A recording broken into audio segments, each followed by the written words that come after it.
Welcome, everybody, to episode 81 of the Game Changers. I'm your host, Carla, and tonight I'm bringing the heat with none other than Scott Engel. His knowledge and insights are sure to elevate your conversation as I dig into the game behind the game. A huge shout out to the incredible TSA team for backing this mission of amplifying voices and sparking ideas. This platform exists because of visionaries like them and listeners like you. Whether you're here for fantasy football gold or simply love stories that shift perspective, you're in the right place. The Game Changers is more than a podcast, it's a movement. Let's kick things off by getting to know our guest a little better. Who is Scott Engel? So today's guest is a true titan in the world of fantasy sports journalism, an inaugural member of the Fantasy Sports Writers Association Hall of Fame. He's a four-time FSWA award winner and a 13-time finalist, an achievement that speaks volumes about his impact and consistency in the industry. Currently, he's a sports betting writer for Advanced Local, a senior fantasy writer at Rotoballer, and has been a fantasy writer for Seahawks since 2012. You've likely heard his voice on SiriusXM's Fantasy Sports Radio, where he's been a host since the channel launch in 2010. He also brings his expertise to readers of The Athletic. His journey includes editorial and analyst roles at CBS Interactive, ESPN, and Roto Experts. And it all began with a high school sports writing award from the New York Knicks while at Thomas Edison High School in Queens. He later graduated from Long Island University's Brooklyn twisting Brooklyn campus, setting the stage for a career that shaped the fantasy sports landscape. Please welcome to the Game Changers a storyteller, strategist, and one of the most respected voices in fantasy sports, Scott Engel. Hi, Scott. How are you tonight? Oh, good. That's like maybe the greatest introduction I ever had. Thank you. I felt like I know you've seen Rocky Four, right? It's like Yes. when they introduce Apollo Creed and they say, "You got to have enough names. Do you have enough names? Patience, stallion, patience." Well, you are the king of fantasy football, to say the least, Scott Engel. And this is such an honor for me to have you on the show tonight. So, Thank welcome. you. Thank you. It's a pleasure to be here.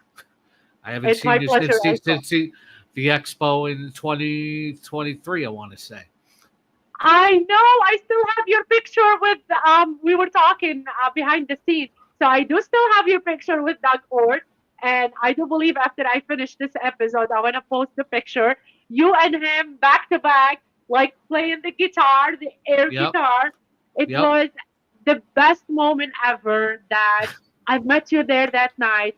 And it was such an honor to see someone like you that's having fun, enjoying his time, and getting to know everybody and welcoming everybody. So, what the expo means to you, Scott? I know that you didn't come last year, and we've missed you so much. Can you tell me a little bit about what did the expo mean to you? And hopefully, we'll see you soon. I'm hoping to go this year. I can't guarantee, but what it means to me. Thank you so much. Is what it means to me is just like fantasy football is all about community, and this Yeah. is the ultimate community gathering, not just of people in the industry, but fans too. I And agree. everybody gets together. It's like a giant spring break for fantasy football without the bathing suits, because a lot of us wouldn't look any good in the bathing suits. I love that. Yeah, I it's so love much it. information, so much fun. It's like and then I just spend like 3 hours in the Pro Football Hall of Fame team store because I'm just like a fanatic for like caps and jerseys and stuff. And like Yeah. like oh they got this in the Seahawks, like and and I grab like a dozen things, and then I got to whittle it down to okay, what's it? Get these six. So let's talk a little bit about the early influences that you had for effective people. So what first drew you to sports right in back in high school? My father, rest his soul, Bernard Engel, May who I he actually rest in bought peace. a memorial brick outside of Citi Field for with his name. And whenever I get press credentials for the Mets, his brick is right outside the media entrance. So I'm able to like tap his brick and then go in. You know, my father made me into a big sports fan when I was a kid. You know, I grew up in Flushing, Queens. Whenever I got a good report card, I got to go to a Met game. So I grew up a big Mets fan. Then in high Nice. school, I became a big New York Knicks fan, and the school newspapers. Somebody told me the school newspapers got free Knicks tickets, and I was a fanatic. So I go down there, and they're like, "We'll give you the passes, but you have to write an article." I'm like, oh, I've never wrote an article in my life, but I really want to go because this includes a press conference. So I went to the game and I wrote up a Knicks season preview and won the New York Knicks High School Sports Writers Award. And with my very first article, and I said, when I was growing up, I wanted to be an artist, but I was never happy with my drawings. I couldn't draw hands, I couldn't draw feet. You know, they'd always look wrong. So I said, this is maybe another talent I can tap into. I don't know. So then I went to college at LaGuardia Community College and then LIU Brooklyn, and I got my degree in journalism. That's amazing. So this is another art. Like writing is an art as well, Scott. You know that, right? I became a writer before I was a fantasy football player. Wow, that's amazing. Yeah. That's Although awesome. growing up, I played all sorts of games that were like forerunners of fantasy, like Stratomatic. You know, it was almost like fantasy because my friends and I we would draft teams off the cards and stuff like that. Yes. I would play Madden to all hours of the night. You know, so yeah, that's how I basically got prepared. You know, it's so and then my first fantasy football league. I'm sure you know something about New York. You being from Connecticut, Yes, I there's in do. Union Square. There's this famous sports store called Paragon Sporting Goods, and I was working there in the team sports department because I love caps and jerseys, and I was good at selling Yes. that, and baseball gloves and everything. And I came back from vacation, and one of my coworkers told me we had a fantasy football draft. And this is what happened. I said, "Oh man, nobody told me about that. I would have liked to get in." Some guy quit the league and gave me his team. I cut half his roster, picked up half the roster off of waivers, lost one time and won the championship in my first ever fantasy football league, and it was IGP too. That's crazy. Yeah, That's awesome. So, who were your favorite sports writers or journalists when you were starting out? I read Pro Football Weekly a lot.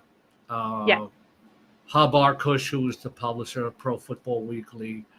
There was there were guys in like local New York because you know New York sports writing was you know kind of a standard back then. So I grew up in the right environment for it. You know, a lot of the guys from like the Post, the News, you know, guys like Kevin Kernan, Peter Vesey, you know, Wow. like that. And then you get to meet them all those years later. It's like I was an intern for Howie Rose, who's the broadcaster for the New York Mets. Uh, when I was in college at Awesome. WFAN radio. So I think I've had a lot of influences. I guess writers are like musicians, right? Like Yes. musicians always borrow lyrics and cuts and riffs from each other. I borrowed one. I used to read like the complete handbook of pro basketball in the pre-internet era, and it would just like rip the players.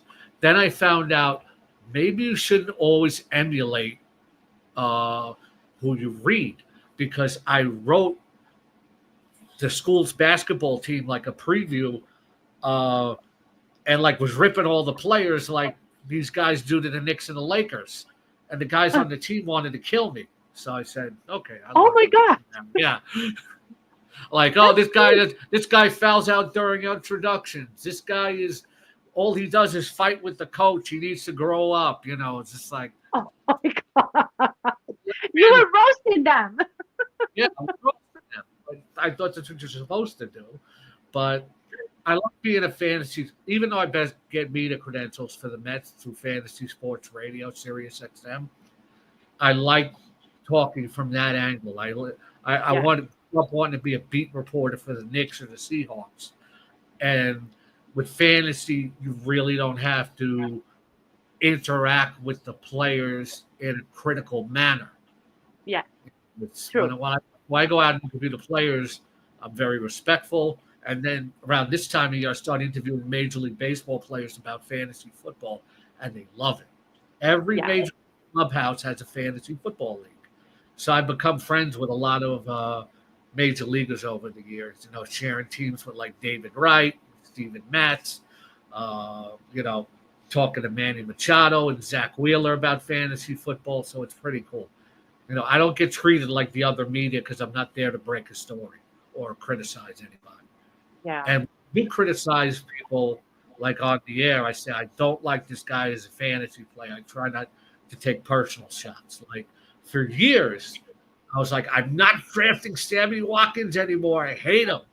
But only from a fan perspective. So do you draft because you you don't hate someone, or do you draft because you are engaged into the game, the fantasy football game? How I'm how do you so draft? What's your strategic drafting, there. Scott? There isn't a single strategy. The best thing Yeah. I can say is you got to let the draft come to you and don't try to plan ahead. Like people are like, Wow. okay, I'm at 8. I think this is going to be the first 7 picks, so I'm looking at this at 8. I'm like, don't do that to yourself because you can never predict most of the time what's going to happen ahead of you. Just list your top 8 players, and when it's your turn, take the top one left in the queue. And then I do it before every round. I like to say, I'm sorry if it sounds arrogant, I never get sniped on a pick. You'll never see me in a draft going, oh, you took my guy. Because as soon as I make a pick, I start queuing up like 10 guys for the next round. And I Wow. realize I'm in a league probably with a lot of like-minded people, but probably thinking about the same players. Yes. So when my pick comes up, if I had, say, Derrick Henry at the top of my queue and the guy ahead of him picks me, I don't say, oh, I got sniped. I just move on to Josh Jacobs. So it's about preparation on the go too. I agree. The draft is just the beginning of the season. Really. Yes, it Uh, is. I agree with people that. say people say, oh, this guy has a good schedule in week 17.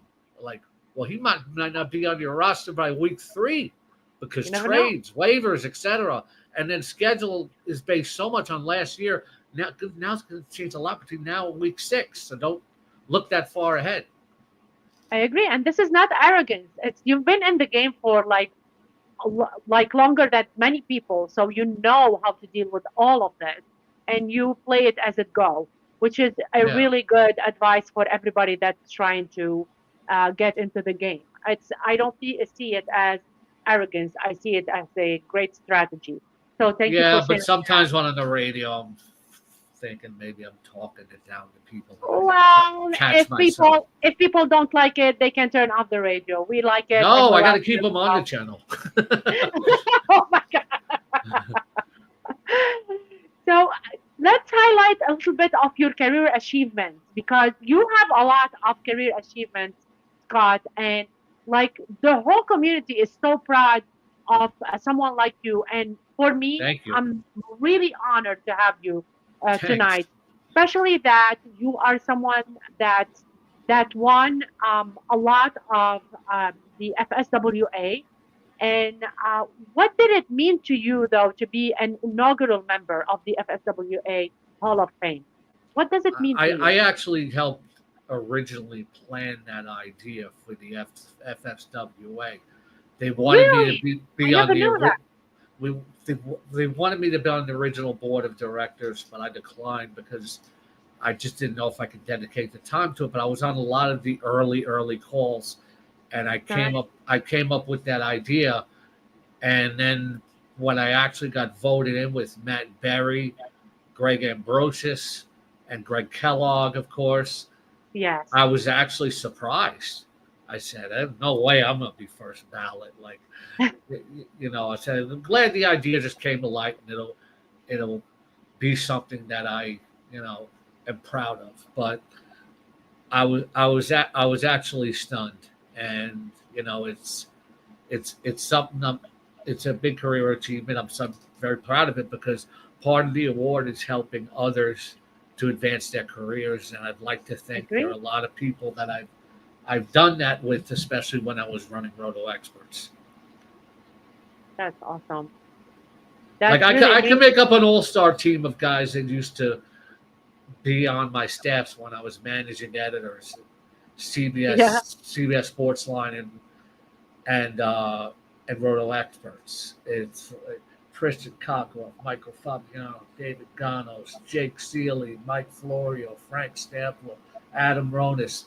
That's great. All these guys pretty much began their careers where I was the lead editor, and I'm not trying to make my sound above them or anything because we couldn't accomplish what No, we did without them. like Yeah, we never knew that, and this is amazing to know. This is something. This is like you telling us about your story, and I really love it and enjoy it. So tell us thank you. everything. So which of your four FSWA awards stands out the most significant, and why? It's probably the Hall of Fame, just because Yes, that makes you eternal. I guess that's it, amazing. it's like a championship. You know how New Era says Yes, flags fly forever? That's a flag that's going to fly forever. that's amazing. That's such an honor. I love that. I love that the FSWA is able to do that, and they have a lot of great writers all around. And to be four times winner is it's really a huge honor. And It's you not add easy because 13 a times. lot of people get nominated. Like I won the Football Writer of the Year, Baseball Series, and Yes, also Best Radio Show. and 13 times finalist. That's Yes, crazy.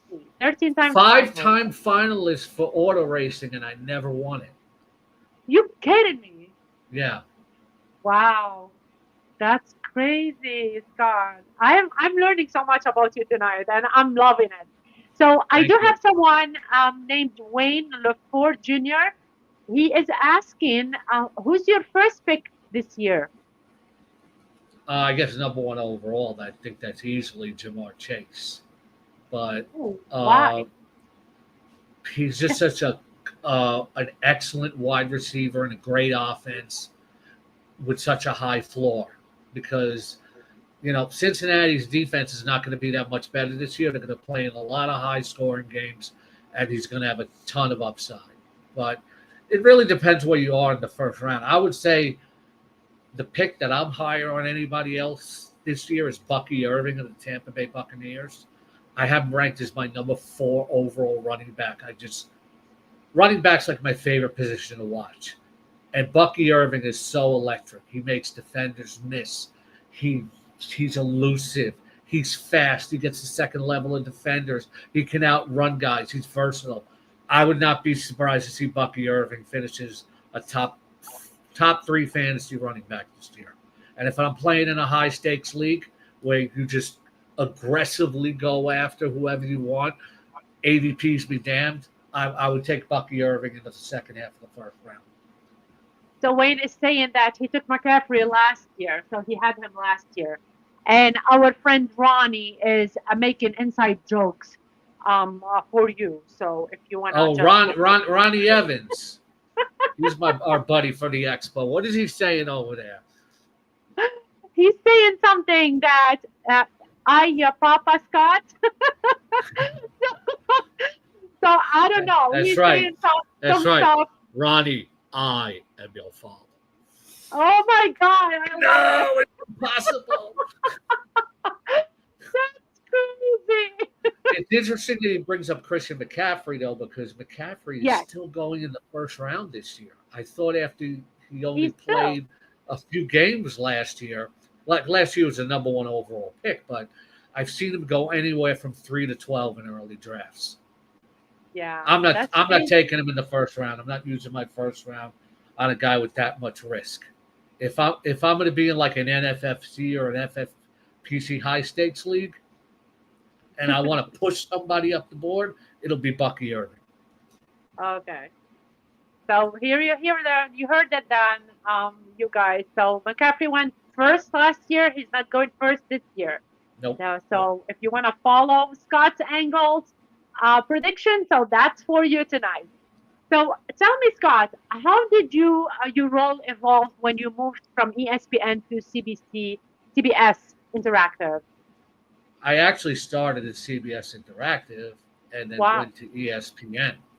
Okay. I was at it was first sportsline.com, then CBS Sportsline, then CBS Interactive, and I spent the first 8 years of my career there. And I saw Rick Wolf this weekend at Scott Fishbowl, and he said, I love Rick Roll. "Scott, me too." He was the first guy to like hire me in the industry, Nice. and he was telling people Scott is the first ever nationally published fantasy football writer in the online world. Wow. Wow, Rick, I didn't realize that. Now I can say it through Rick, so it doesn't sound like I'm bragging. You know, You're not. no. So That's your life story. You should be yeah, telling so I was there for 8 years, and I started as their first full time fantasy football writer, and eventually I built up an entire staff that Wow. included Michael Fabiano, Tristan Cockrell, David Ganos, Dan Dobish, who's a top sports betting writer now, and some other really great guys. And then in 2004, Brandon Funston, longtime friend of mine from The Athletic, who I write for now, told me about an opening at ESPN, and I said, I got to take this shot because, it's ESPN, and I don't want to be worrying what if for my rest of my life.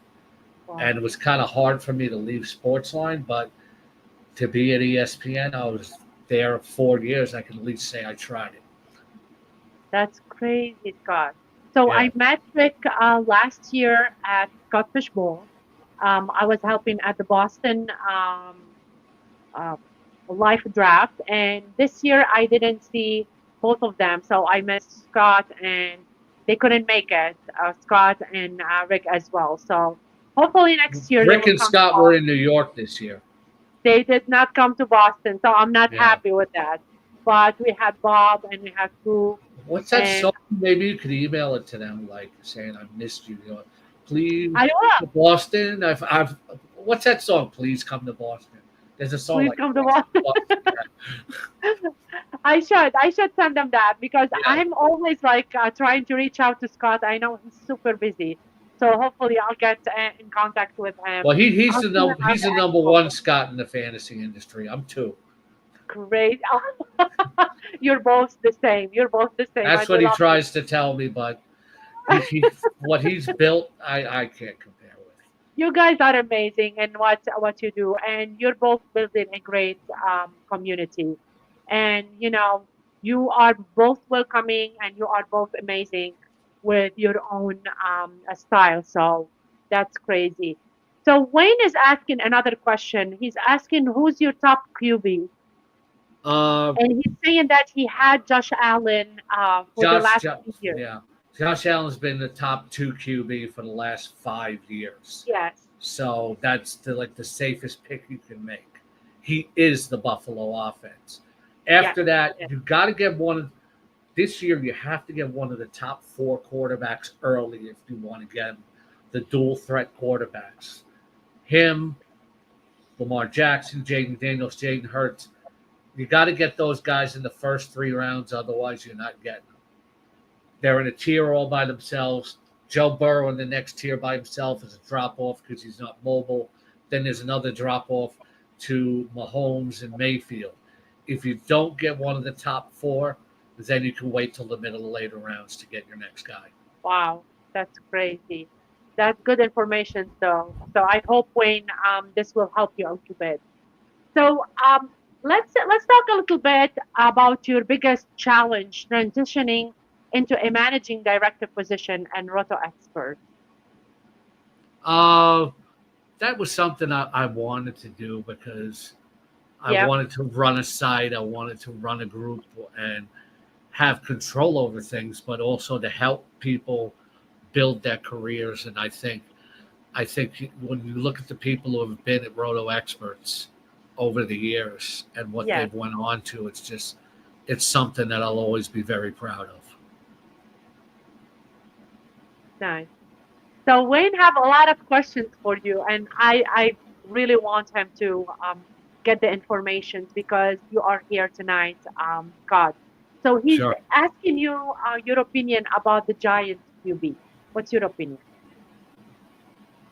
Russell Wilson was one of my favorite all-time Seahawks, and I was very disappointed when they Personally, traded him. But now I'm over it. I hope he does well with the Giants. Russ still throws a good deep ball. If he can lead the team to respectability, I think he'll stay the starting quarterback, but he doesn't have much room to fall because they also have Jameis Winston. And at yes. some point, if things are going really badly, they'll say, okay, let's give Jackson Dart a look and start looking to the future. So Russ is on shaky ground, as far as I think his starting job. I hope he does well. I one of the things that I'm pretty proud of is I write for Seahawks.com for the last 12 Yes. years, and what I would do is at the end of the year, I would always donate some of my winnings to charities from the Seahawks players Nice. and I love that. talk about it in my article and recommend that people donate as well. And because I did that, Russell Wilson's charity uh, called Why Not You reached out to me and did a feature article on me. So I was pretty proud of that. So that was pretty cool. But Russ is 36 right now. There are questions about whether he's going to be a Hall of Famer or not. And if he plays well this next year or two, he can cement that legacy because the last few years have been bumpy. From a fantasy perspective, even at a super flex draft, he falls all the way to the end because Russ is going to open the year as a starter, but we just don't know how long that's going to last. It depends on how he plays, and uh, you know he can he can still gun the ball downfield, which could make Darius Slayton a sleeper. Nice. So you're talking about giving money for the charity. Can you talk a little bit about the charity that you're giving for, Scott, so you can maybe tell people how to like give like you are doing that as well? Well, that's like a different one every year. That was Russell Wilson's charity. Why Yes. not you? DK Metcalf, I wrote about his. It's the now he's in Pittsburgh. I wish him luck. It's a prison fellowship, and I think Tyler Lockett had the Light It Up Foundation, which I wrote about one year. Wrote about can't remember what Chris Carson's charity was, but I donated to. I always take some of my winnings, and if a Seahawks player is Nice. key to I love winning my that. team, then I donate to his cause and write about it in my article. That's what it's all about. I mean, the community is all about charity and giving back, and Yeah. I love that about you guys. So looking back, which career pivot gave you the most growth? Which job? Yes. Probably the Which one you first. you would say gave you the most growth? Probably the one at CBS Interactive because that's where I Yes. began my career and really became like a full time fantasy guy. I started there in the newsroom, but it wasn't working out because stuff was too boring for me. And so Rick Wolf brought me over to his group, and was just able to get so creative. Then I was able to establish editorial guidelines and just grow as a professional, both Yeah, online and as a person. I love it. So Wayne have one more question for you. He was asking about Winston. What do you think about Winston? If he gets in there, we know what Jameis Winston is. He puts up good fantasy numbers and he gets intercepted. He'll throw for 4 touchdowns one week and he'll throw for 4 interceptions the next. We know who Jameis Winston is if he gets in there. But Yeah. there's a possibility he could be traded too, because I can't imagine that. But if it doesn't happen soon, it's not going to happen because these teams have already started training camp. Like the Saints must really see something with Tyler Shuck and Spencer Rattler that we don't. And the Titans just lost Will Levis for the year, so maybe Winston gets traded. Nice. So I hope we answered all your questions, all your questions, Wayne. So let's talk a little bit about your writing and analysis craft, Scott. So how do you balance statistical analysis with compelling narratives? Base Fantasy football is different than say fantasy baseball. Some of the best fantasy players are like scientists and mathematicians because Yes. there's just so many stats. We had Sierra, and Whip, and XBA, and all of that. And I don't think fantasy baseball players respect guys that write without that. What I try to do is marry the both for baseball. I think football's different. I try to look at football like a scout would, like the eyeball test, and then what drives the numbers? What happens on the field that is driving the numbers? That's the way I look at it. There are a lot of people that do great work with a lot of advanced statistics in our industry, but for me, it's just about watching football for so long and being a professional for so long that I kind of came at it as like a guy wanting to be a pro football writer who became a fantasy writer. So I look at things a little differently. When I was coming up, I would write about guys' vision and balance and body lean and route running and techniques, and things like that. Yeah. I try to look at it, but then I try to make it palatable for the masses who, because a Agree. lot of people play fantasy football, you know, don't want you talking over their head. So, you got to make it user friendly. So Early what in my is career, I thought it was, I got to show everybody how much I know, but you have to make it consumable. I agree. So when you're saying that, you're gonna make it consumable and stuff like that.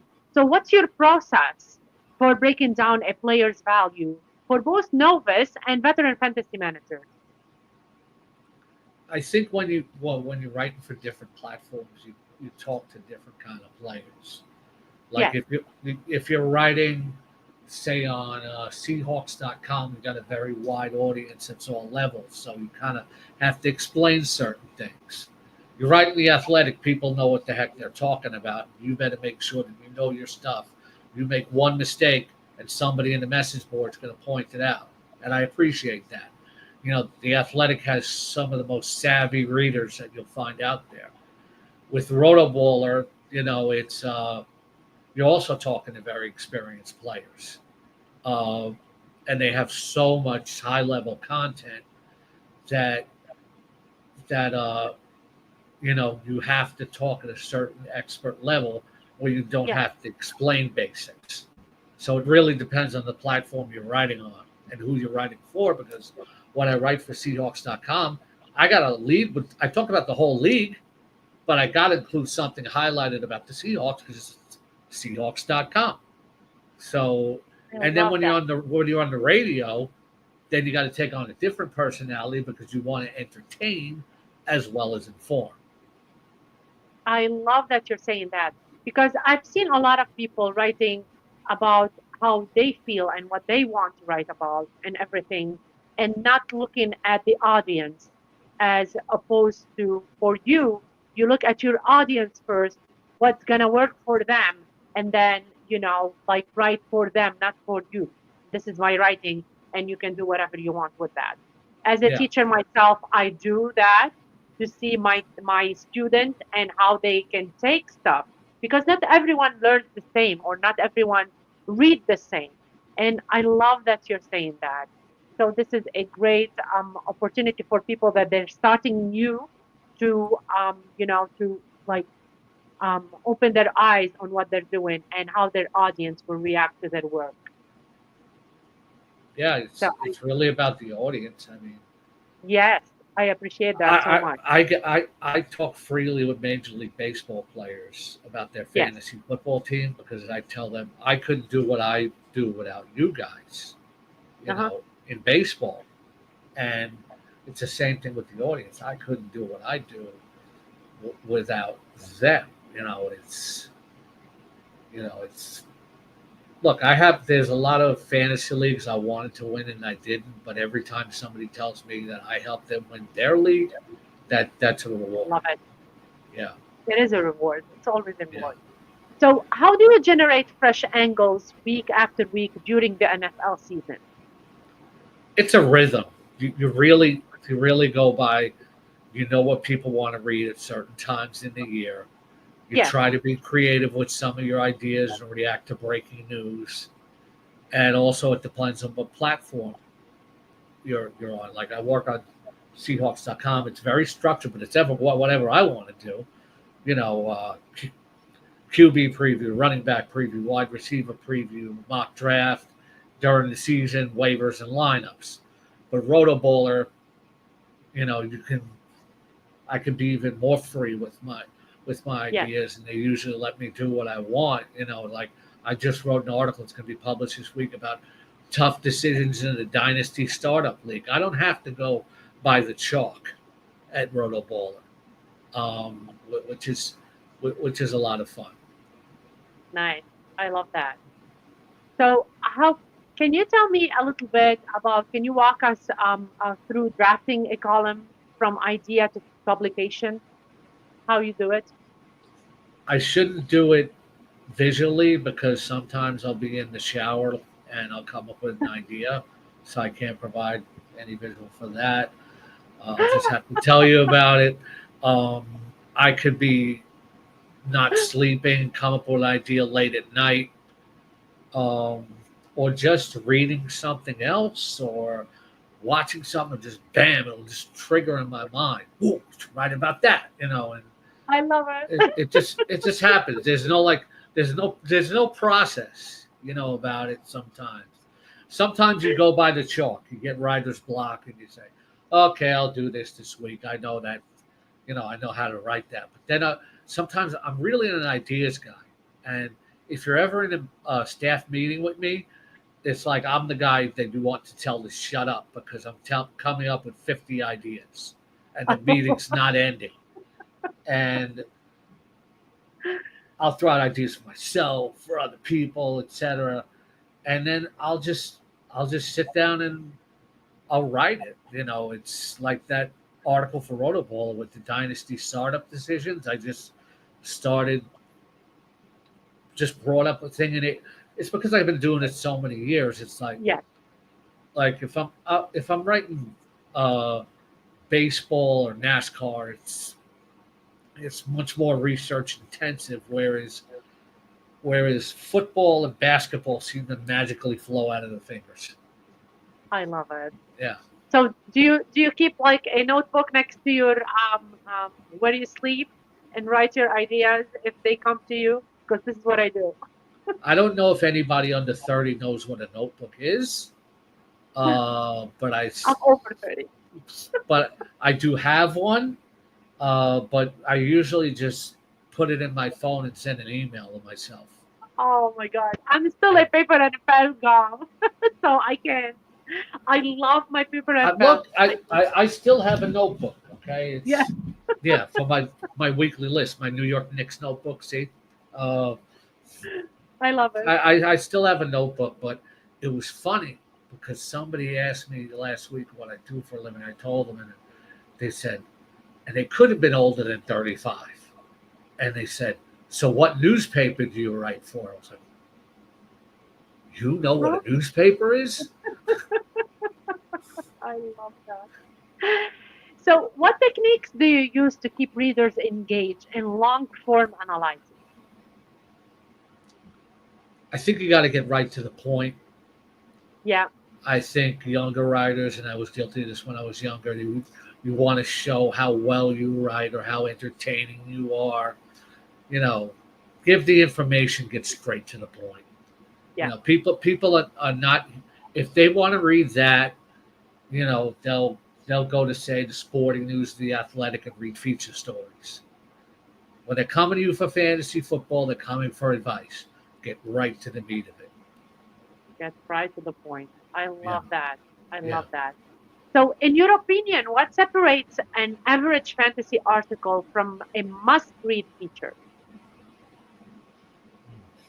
That's a good one and a tough one. What separates an average one from Yes, a must read one?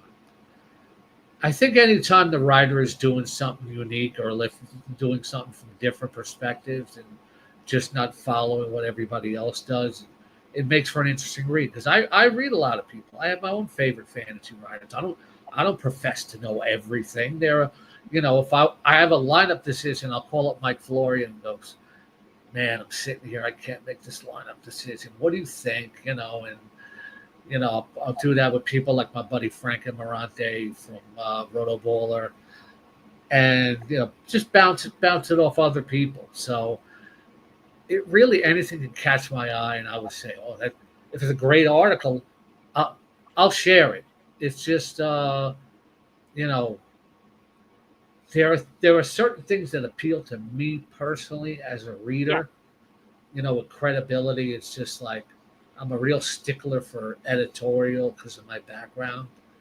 And if you start misspelling names and you start mis, unfortunately, and I'm not trying to criticize anybody, there's a lot of grammar issues in our industry where people will just have certain words that they, will continually misspell. And when I see that, it kind of takes my focus off the article itself. I agree. And there are certain I things agree. I just maybe I'm too much of a stickler. Maybe it's me. No, Sometimes people say to me, you're too much, Scott." People know what no, they're talking about. same. Yeah. The same. If I see like, and like English is my third language, and if I see some of the grammar mistakes or something like that, it pushed me away from the article. So I totally It, agree with you. if I see grammar mistakes and like, I'll just to lose the meaning of what it is. It's like I'm I a Mets agree. fan, and this Yankees website put up this big graphic said Juan Soto is a traitor. Trader. I'm like, that is a big swing and a miss. It is like you need to do your work Yeah. diligently, and you need to like look at it, relook at it, read it, and reread it. So I totally agree with you, and I see it a lot, especially with the news. They post something, and there's a lot of mistakes. Like, you are a journalist, you should know what you're writing. So Yeah. why you don't look at the mistakes before Get posting it? Grammarly. It's easy. I remember one guy I was writing Yeah. with, just like he knew he wasn't a good writer, Yes. and he wasn't. But I gave him tips on get Grammarly, get an editor, stuff like that, Yes. and it really improved his writing. I love that. Because I some love that. people can talk well on the radio, and they struggle to transition to writing, Yes. and some people write and they struggle to transition to radio. They're different skill sets. But if you want to be multi-platform and more marketable as an up-and-coming fantasy writer, you learn to do both. Education, Yes. education, education. It's really important. It's really important. Yeah. It doesn't matter if you go to college or not. It's important to Yeah. educate yourself the whole time. Yeah. And there are a lot of And good people in our industry who didn't start in journalism, didn't start in writing, and yeah, just became outstanding writers. I agree Yeah. 100%. It's Yeah. about bettering yourself. Yeah. Like, take good criticism and bettering yourself. So Yep. I totally agree with you. I love that. So how do you tailor content for Sirius XM listeners versus website readers? Sirius XM is kind of on the fly because you always got to be ready for something because I just love taking phone calls. Yes. And any conversation that you map out on a rundown can flip out of line and you can go off topic. So you got to be ready for anything. And you got to think of the audience. You got to be entertaining. So I try to be funny. You are funny. Thank you. I love it. I'm So always thinking of some wisecracks, like yes, like we were at Scott Fishbowl this past Saturday, and they had the memorabilia auction. And I said to Ryan Hallam, who was running, I said, "I know you organized this auction very well." I said, yes. "How do you know that?" I said, "Because there's no Brooklyn Nets merchandise. You didn't waste any money, on that because nobody would bid on it." I love that. See, when you get all together, you make up like funny stuff to each other. And I love Yeah, Ryan, and I cannot wait to see him as well at the expo. So we always celebrate his birthday at some point. So this is gonna be nice. really nice this year. Um, so what are the biggest challenges in creating content for social media versus your long form articles, Just which we know social learning media how to has been reach really challenging. learning how to reach larger masses, Yeah, and also engaging with respect too, because there are definitely. so many people, on social media that's going to attack you, Yeah, for any reason. So I try not to engage in that unless I know somebody personally, and we're shooting back and forth like with Real Talk Rafa of Rotobola Radio and Sirius XM. Like he's a they don't Yankee have to, fan. right? I'm a Met fan. So whenever he makes fun of the Mets and they do good, I start trolling him on social media. But some people say, "Oh, you're horrible," whatever. Like I can't listen. Thanks for listening. Just to have it to keep your audience. I think you you can't talk down to them, Agree. uh, and just be there for them because people just want to ask you questions and have you answer them. And Yeah, when you're doing it on social media, you're not making any money off of it, but you are building your own personal brand. um, 100%. And if you don't have anything nice to say, don't say it. No, Just don't say it. no, Be nice. We need more nice people in this industry and other than the industry. So you don't have anything nice to say, just don't say it. And I love yeah. that. Well, I love I wish they would go by that in New York, but they don't. I wish that too. I wish that Yeah, too. Everywhere. We're having it yeah, everywhere right now, yeah. Scott. People just it's me, me, Everybody me. hates each other right now. Yes. And I don't get it. We need more respect in this world. I It's just I crazy. just hate the Boston Celtics, not as people, just as a team. Just as the team. Yeah, I don't hate any of them as individuals. So, which platform has surprised you most with its growth or decline over the years? Man, Rotoballer just really like rose. I think like just about after the point where fantasy sports and the internet was exploding, and that's why I wanted to get on Rollerballer because I saw the vision, Yes. and they just treat everybody so well. My son works for them Nice. now as a producer and a NASCAR rider. If I never won NASCAR Rider of the Year, I hope Sean does because he's way better than I am. Uh, he works for them now, and just they're really good guys who have really put a lot of work. It started as a baseball site, but now they've become a really big football site. For whatever they set out to do, they do it. They wanted to be on the radio. They're on the radio. They wanted to, run player news out there. Make it a feed for everybody to use, and they did that too. And they're always expanding their staff. It's like I think there are more Rotoballer riders than there are Chargers games. Yeah. Fans of Chargers games. I love that. So, you said your son works there at Yeah, rollerball. my son's Sean Engel. You follow him on social media at Sean E247. He's Is it? uh he's a producer for podcasts, live streams, Wow, and a DFS and betting writer for Rotoballer and Guru Elite, which is Jeff Manz's outfit. that's really nice. So Thank you like for sharing that. he produces Jeff Manz's podcast, and Yes. he's won 15 DFS NASCAR tournaments on DraftKings. That's how good Wow. he is. Wow. That's amazing. We should bring Yeah, him to the podcast at some point. God. anytime, Oh my anytime. God. That would be an honor. He has his own. He has his own NASCAR podcast Podcast. on the Guru Yeah. Elite platform. It's the Race Thunder Hour I used to watch every a lot Thursday. of NASCAR. I used to watch a lot of NASCAR before, so Well, what I love happened it. was is I was never a NASCAR fan, No, and I and was. then he I was was. like 4 years old, and he was all into like cars, Hot Wheels, Yeah. Matchbox, you know. And then I put on a race, and he just loved it.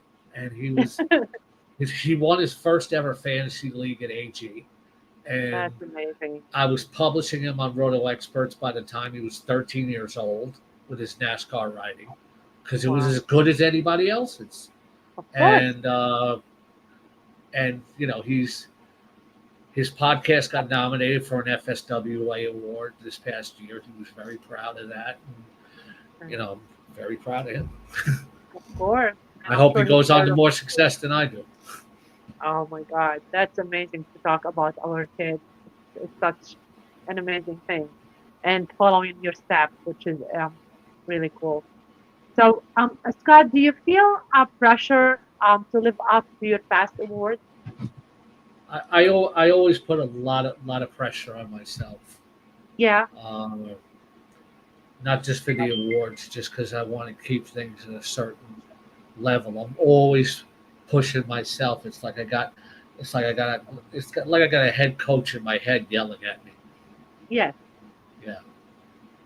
So, how do you choose which piece to submit for award consideration? Maybe people would love to I know really how you do let it. the guys that run the sites that I'm on do that because Yes. I'll pick some myself, but you don't always the articles that you're so proud of Yeah. and that you think are the best are the ones that nobody reacts to, and then the ones you're like, that's a piece of crap, you know, like everybody loves it. I learned that in college. I'm like, Yes. look at this article I wrote. I'm so proud of it, you know, about a rock band. I'm like, man, I really loved your article on that basketball player. Okay, I'm not going to write about that band No. anymore. No, That's crazy. You're so yeah, opposite. You're opposite than everybody else. Like I'm hearing like different ideas from you right now. like how am I So different? I'm curious. I don't know. Like you're more like cool and you don't like rush into stuff. And if someone likes that you're writing and stuff like that, you don't go by it. You go with something else. So Yeah, I love that. I love that in you. thank you. Totally different. So how early do you start drafting your fantasy football primers each year? I don't draft my articles early. It's more like No? when I sit down to write it, that's when I'm doing it. And Nice. I'll have a schedule for myself. You need to do this, this, and this. Yeah. And I just know it's like a rhythm after so many years of, okay, I'm going to do this at this time this year. And how do you juggle breaking news with scheduled feature deadlines? I really don't have to react to breaking news constantly. It's not a thing where I have to do constantly. So, but a lot of the times, what the news are it can affect fantasy or betting. So, you have Yes. to be ready to pivot very quickly at any time. Like if there's Okay. a big trade, you know, advanced local might say to me, okay, we need to look at the betting odds for this team and do an article on how they're changing. And that can come in the middle of the day. Like when Um, trying to think of a trade recently, like when DK Metcalf was traded. yes, Like one of our sites is Penn Live, so my supervisor immediately was like, Scott, we need you to write something about the Steelers' odds. They're going to change yeah, because they know I know DK Metcalf from so many years playing with the Seahawks, but of course, it's I'd write it anyway. It's the NFL. I'll write about anything. of course. Can you tell me the funniest or oddest question a listener has ever asked you on air? The funniest or oddest question the listeners ever asked me. I don't know because they all become like a blur after a while. I mean, I got stories You in don't like remember? you know like leagues that and things that have just happened in fantasy football. Yes, But you know, Mike Florio is my co-host on Sundays from 4 to 6, yes. and he's a huge Mets fan. His favorite baseball player of all time is David Wright. So one time around Christmas, I arranged with David to call in, but I didn't tell Mike that David Wright was going to be our guest. And I said, I got my friend. He works for the Mets. His name is Dave. He's coming on with us. And we put this one on Zoom to see his reaction. David Wright comes on the screen, and Mike nearly like falls out of his chair. Oh, So he gets me back like 2 months later, says, "Oh, we're gonna have somebody from the Seahawks on." And then I was like, Scott, we have KJ Wright on the line to talk to you. I'm like, what? So he got back at me. People will ask a lot of silly questions, yes, they but they do. don't they don't stay in my mind because they become a joke that you laugh off. Yes, Yeah. I love that. How do you maintain work-life balance during the biggest part of the season, the busiest part of the It's, season? it's not easy, but It's not. thank the notebook. Yeah. Yeah. I love that. Here's the notebook. Yeah. I love it. So, what's your process for predicting mid-season waiver wire gems? I really don't just say, okay, mid-season, I'm going to predict a waiver wire gem. I think Yeah, all year what I try to do is I get people ahead of the pack. It's easy to see, okay, this guy blew up in week 1 when nobody expected it. yeah, I try to look ahead. So I get you ahead of the pack. So you're picking up this guy maybe 2 weeks down the line because I watch a game and I'm like, oh, he's a really good route runner. Oh, he makes people miss. This is somebody that if he gets a chance to start, you should keep your eye on. So I want to help people anticipate rather than react yes, because in real football you read and react. In fantasy football, you should read and react too. Yes, you should pay attention to the number one guy on the waiver wire that everybody wants because he has a huge week, yes, but there's no guarantee he's going to continue to do that. You have to know about the history of the player, the context, the offense that he's in, the team that he's on, the coaching staff, all of that. So it's a continual process of looking ahead, not just behind. nice. So, what's your advice for balancing risk and stability in a draft? I think it depends on who you're playing with. If you're playing with Yes, 11 of your friends, try to get high floors, and go with safer picks. If you're playing in a high stake league like the NFFC, the FFPC, something on real time fantasy sports, be aggressive because you're playing against big fields. yes, And I won the New York Silver Bullet in the NFFC 2 years ago wow, because I got Tank Dell and Puka Nakua in the final rounds.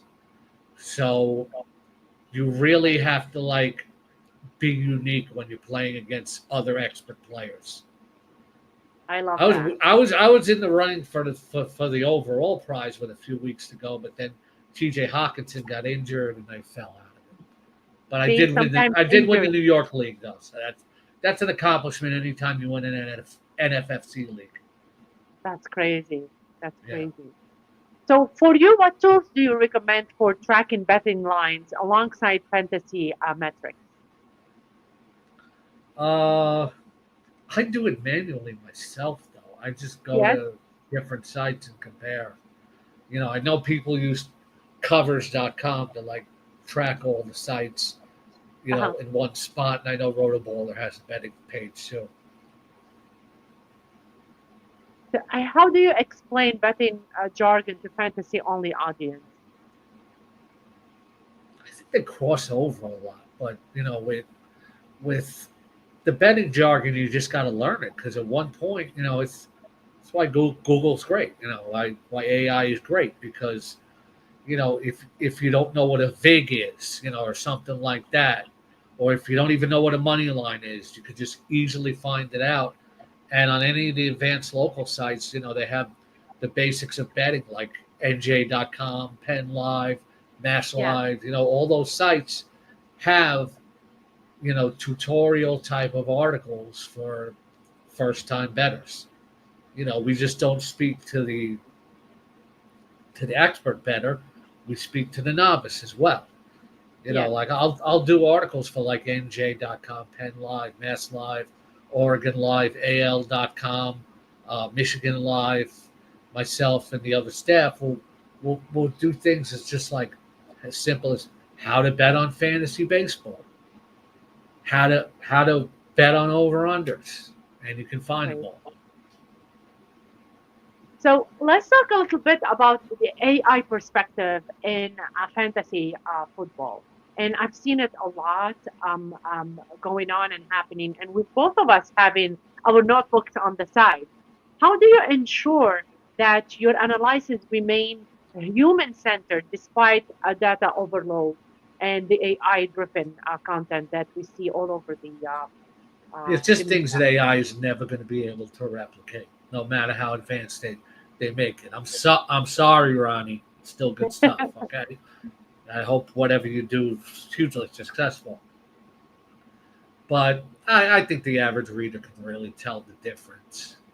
Yeah, There's certain nuances and things that they haven't gotten with AI yet that just a human would catch.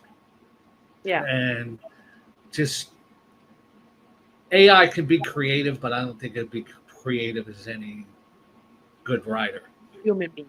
Yeah, Yeah, I I agree. think I think what it's going to do is going to help the writing community, but I don't think it could ever fully replace it. I know there are people that are worried that we think that's wrong, but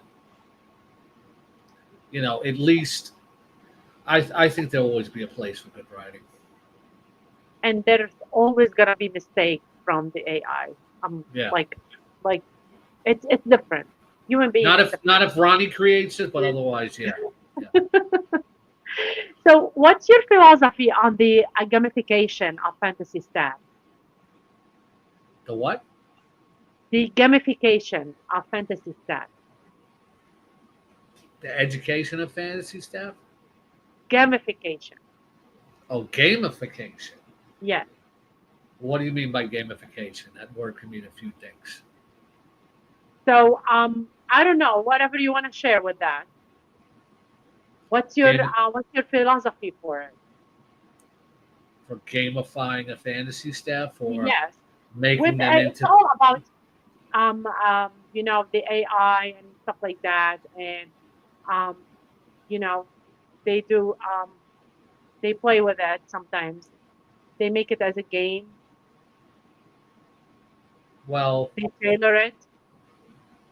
I guess we say like educating Maybe, yeah, we of can them say that. about AI and how to use it and things like that. Yeah, so Yeah. it's like Okay. application of typical element of game playing, Oh, especially that's okay. something like Ronnie is doing. Oh, okay. How Yeah, to gamify a fantasy staff? I think it really comes with experience, but I think there's a lot of writers who think if I can read it, I can write it, and yes, it's not that easy. Writing is an art form, and you have to get educated on it. You don't have to come from a writing, have to have a journalism degree from college. to be a fantasy writer necessarily, but you just have to do a lot of reading, I think, Yes. and you know, take what you're saying in order to make it palatable for the masses. I think don't try to be so, how should I say, don't try to impress people with your writing, but focus on delivering a clear story. And that's, and show your opinions to be unique. That's how you stay ahead of AI. But as bringing in The the AI, the you know, Wi-Fi. Okay. if you want to bring in AI, because I had a job at sportsline.com for a few years while I was working with AI. AI can sort of speed up your writing process because you can pull facts from it without needing to do the extra research and then work your writing around those facts that you pull. I love that.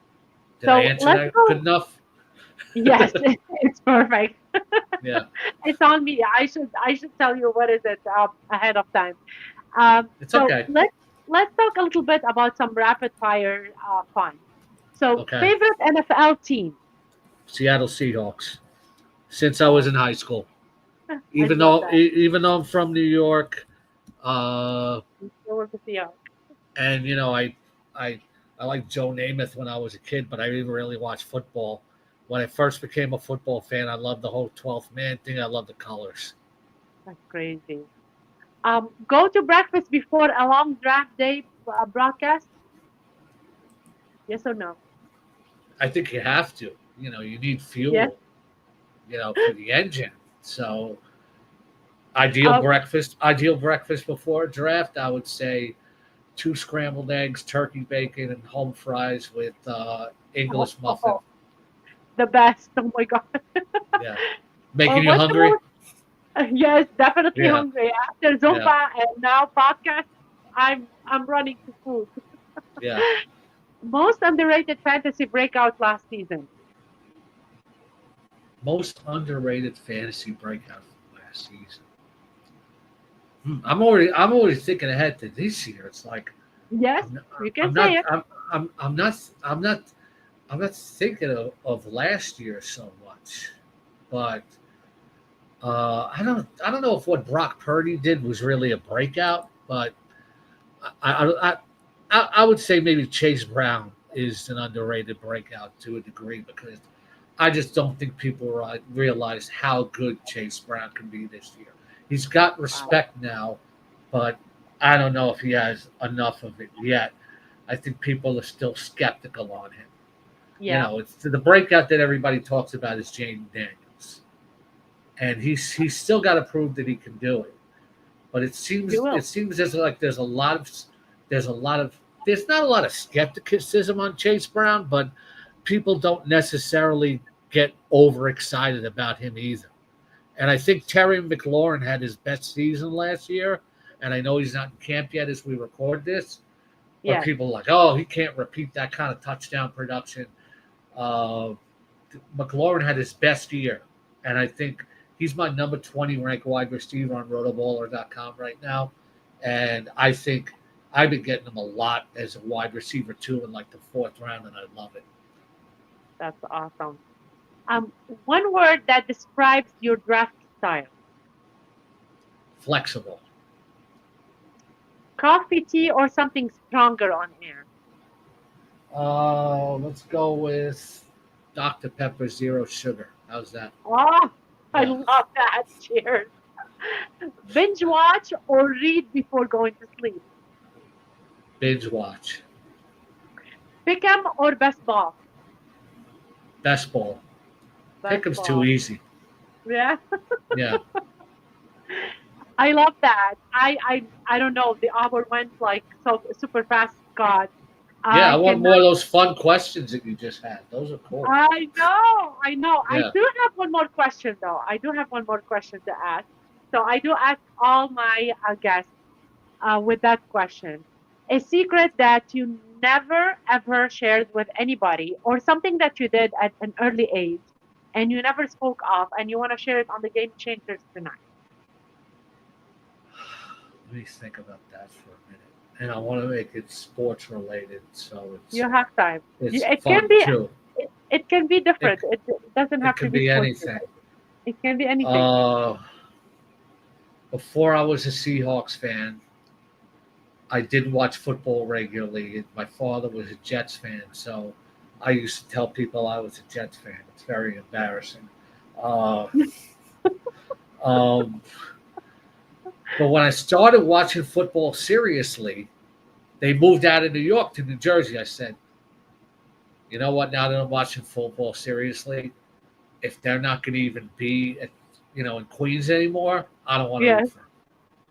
I Oh was my God. never really a serious football fan until I started rooting for the Seahawks. So Really? I have some origins as a Jet fan, but I just liked Joe Namath when I was a kid. Wasn't Wow. I didn't know many other players. I love it. I was really a big baseball fan when I was growing Nice. You have so much under your belt, Scott, that I really don't want to stop the episode tonight. You are such a an honor to have on the podcast, and I really up. Thank you. enjoyed every single second learning more and more about you tonight, and I'm sure our everybody does. So before I wrap up things, can you let our listeners know how they can connect with you online and stay updated with your work? They can contact my secretary, Michael Florian. No, uh, they can, um, Scott E. the King on Twitter. Uh, I know. ex- Contact the secretary. Advanced Local, Michigan Live, Penn Live, NewJersey.com, Oregon Live, AL.com, Mass Live under the sports betting umbrella. Seahawks.com, been doing that since 2012. New article goes up tonight on draft strategy. You go to Seahawks.com, the official site of the Seahawks. So cool to work for the team that I grew up rooting for. Uh, Go to news and go to Fantasy Insider. Rotoballer, of course. Rotoballer Radio on Sirius XM Wednesdays, 6 to 7 a.m. Eastern, and Sundays at 4 to 6 Eastern. And The Athletic. Wow, that's amazing, Scott. Yeah, So hopefully I'll see you this year at the expo in I hope Ohio. so. I hope I so. really hope so. I'm looking forward to it. And like let's rewind the memories from a couple years ago. I really hope you can make Yeah. it. If not, New Haven's not too far away from New York. Yes, I would love to see you. I mean, from Yeah, Queens to Connecticut, it's not that far. I yeah, would love to see you for sure, sure, sure. definitely. So, thank you for joining me tonight for this episode of the Game Changers. I hope today's conversation gave you a fresh perspective, not just on fantasy football, but on the game of life. Mark your calendar. Darren Armani, aka Fantasy Mojo, returns as my featured guest next Wednesday. You won't want to miss that. Big thank you to JC for his behind the scene magic and the powerhouse of Team TSA for making this platform possible. If you enjoyed today's episode, be sure to subscribe, leave a review, and follow us on social media. Stay connected and be part of the Sports Affiliation, a community where every fan, thinker, and change maker belongs. Until next time, keep challenging the game and making your mark. This is Carla and Scott signing off. We wish you a pleasant evening, everybody. Thank you. Have a good night.